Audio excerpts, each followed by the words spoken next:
This week's reading from The Art of Watching Films really helped me understand that watching films can be more than just entertainment. One of the main ideas from the chapter is that films are actually complex works of art that combine many different elements together to create meaning. When we watch a movie analytically, we start to notice how those elements work together instead of just focusing on the story. One of the first things the book discusses is the different elements of film. These include things like plot, characters, conflict, setting, theme, cinematography, editing, and sound. Plot refers to the sequence of events that happen in the story, while characters are the people who drive the action forward.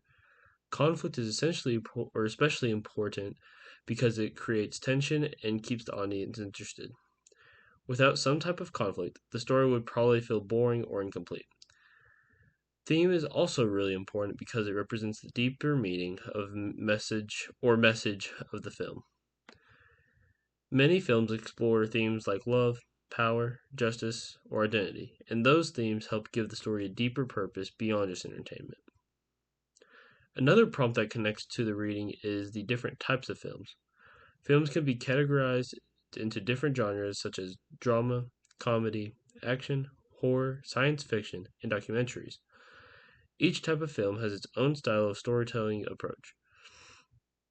For example, comedies usually focus on humor and entertaining the audience, while dramas tend to focus more on emotional storytelling and character development.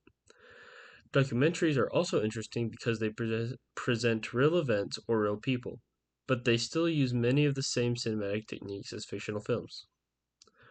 The chapters also talk about how we can analyze films using the language of film. Just like literature has its own vocabulary, film has its own language made up of visual and technical techniques. Things like camera angles, lighting, editing, sound, and framing all contribute to how a scene feels and how the audience interprets it.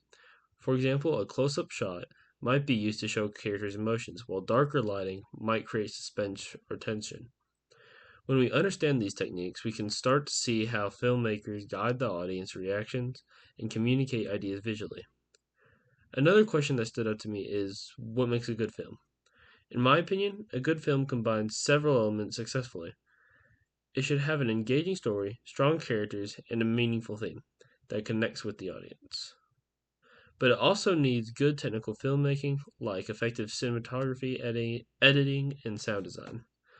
When all those pieces work together, the film becomes more immersive and memorable. I also think good films are ones that stay with you after you watch them and make you think about the message or characters. Overall, these chapters help me realize that watching films can actually be a deeper experience when we take the time to analyze them. Instead of just watching movies passively, we can look at how filmmakers use storytelling, visuals, and sound to communicate ideas and emotion. This analytical approach really helps us appreciate the film not just as entertainment, but as an art form.